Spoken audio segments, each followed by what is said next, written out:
Naggamon nga pala ako ng basketball. Sa Grow Garden nga pala, nagbukas si Papa Tampi ng front. Dahil nga pala, nag-iisa na lang ito.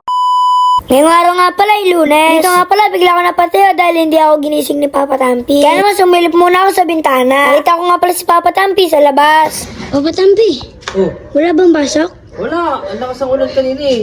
Wala pala. Oh, bakit? Nagmadali pa naman ako. Dahil nga pala wala pasok ngayon, magta-training muna ako sa basketball. Kaya naman kinuha ko na nga pala yung bola. Siya nga pala, tsaka na ako magbabay. Pag hindi na nga pala umuulan. Ako, David, magpa-practice nga pala ako sa court. Dahil sasali ako sa liga.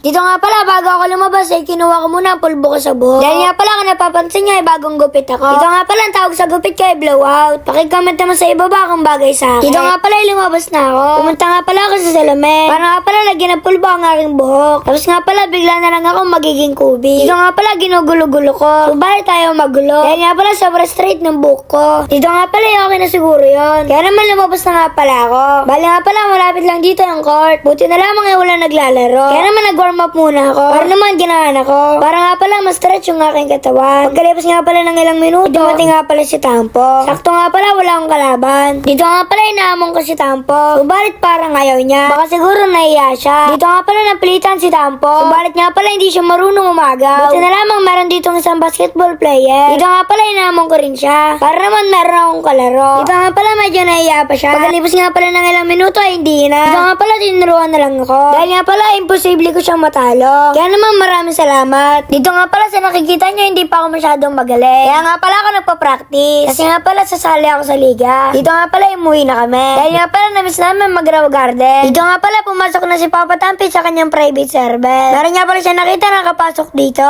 Kaya naman sobrang gulat ni Papa Tampi. Madami ka agad ah. Dami nag-aabang ah. Pumunta na nga pala si Papa Tampi sa kanyang park. Para nga pala magbukas ng Dito nga pala ang inunod ni Papa Tampi ay mythical egg. Subalit nga pala puro daga lang ang kanya nakuha. Dito nga pala nag-iisa na lang itong sprout egg. Dito nga pala nangarap si Papa Tampi na magkaroon ng golden goose. Kaya pinaka-last na sprout egg. Bubuksan na nga natin guys. Ito na.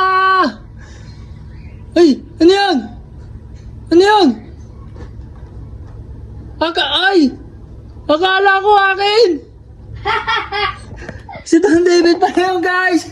Dito nga pala mamimigay sana si Papa Tampi na shekels kaso nga pala bawal na. Dito nga pala nag-AFK na lang siya. Ito nga pala ang ginagawa niya para may AFK. Dito nga pala kung saan na lang tumatakbo si Papa Tampi. Meron nga pala dito na batsa si Papa Tampi na birthday niya daw. Kaya naman bibigay siya ni Papa Tampi. Ay ba mga Don David, kailan ng birthday niyo? Pakicomment naman sa ibaba. Sana nga pala yung totoo. Dahil nga pala ang dami nagsasabi na birthday niya daw pero hindi naman. Dito nga pala sa version na nabigyan ni Papa Tampi. Dito nga pala pakicomment naman sa ibaba ang inyong birthday. Dito nga pala meron nagpakita kay Papa Tampi na sobrang daming pet. Pipili daw dyan si Papa Tampi. Subalit nga pala walang iopad dyan si Papa Tampi. Dahil nga pala magagandang pet ay nasa amin. Kaya naman hanggang dito na lang yung mga istorya.